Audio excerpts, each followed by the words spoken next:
তাদেরকে এখানে এই মাইক ধরে বলে যাচ্ছি, খেলা যদি করতে হয় মাঠে নেমে খেলা দেখবো কত বড় খেলোয়াড়।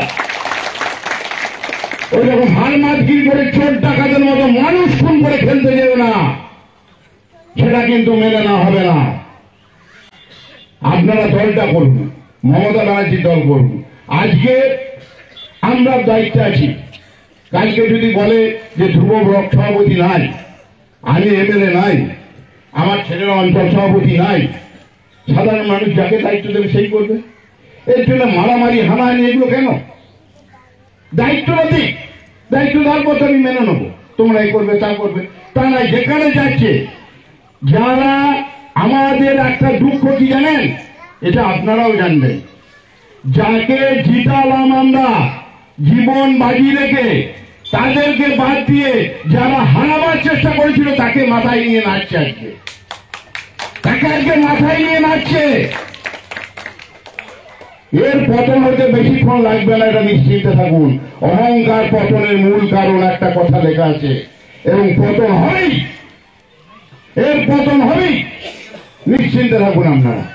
আর যে কোটা আজকে দেখুন বাড়ি গাড়ি অনেক কিছু করে ফেলেছে, তারা কত সালে এসেছে? কেউ হয়েছে 2013, কেউ হয়েছে 2016, কেউ হয়েছে 2018, এসে আজ অনেক কিছু করে ফেলেছে। দিয়ে আজকে বলছে দলটা করে আমরা কি পেলাম?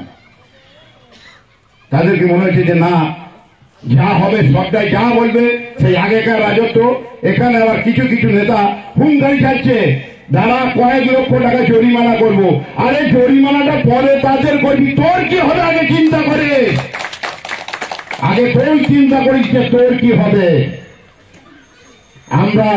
আমি খুব ভুল করেছিলাম যে যখন পঞ্চায়েত নির্বাচন হয়ে গেল, সবাই আমার কর্মীরা বলেছিল দাদা এই বেইমান কোটাকে এলাকা ছাড়া করে দিই। আমরা না, এলাকা ছাড়া করতে হবে না, আমরা মানুষের জনগণের ভোটে জিতেছি, আমরা সংগঠনের ভোটে জিতেছি, আমাদের কাউকে দরকার নাই। যদি তাই বলছি, ভালোভাবে যদি থাকতে হয়, সংগঠন যদি করতে হয় সংগঠন করো, সংগঠনের মাধ্যমে আমাদেরকে হারাও, আমরা মেনে নেব। দলনেত্রীকে বোঝাও আমরা খারাপ, আমরা ভালো নয়, ওদের হাতে সংগঠন থাকলে ক্ষতি হবে, তারা যদি আমাদেরকে বাদ দেয় আমরা মেনে নেব।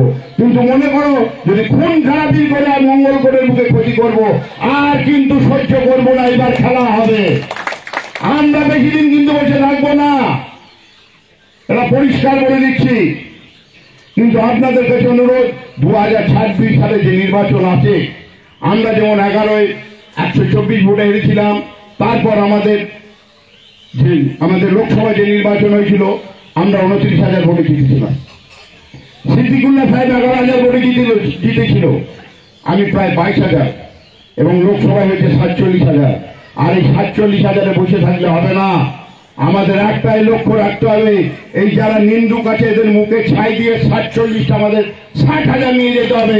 এবং আগামী যে লোকসভা বিধানসভা নির্বাচন হবে, কে প্রার্থী হলে দেখার দরকার নাই। যারা বলছে পঞ্চায়েত সমিতি বলুন, আজকে জেলা পরিষদ বলুন, পঞ্চায়েতে বলুন, সবাই লুটে ফুটে খেয়ে তো অনেক কিছু করেছে, দলকে কি দিয়েছে তারা?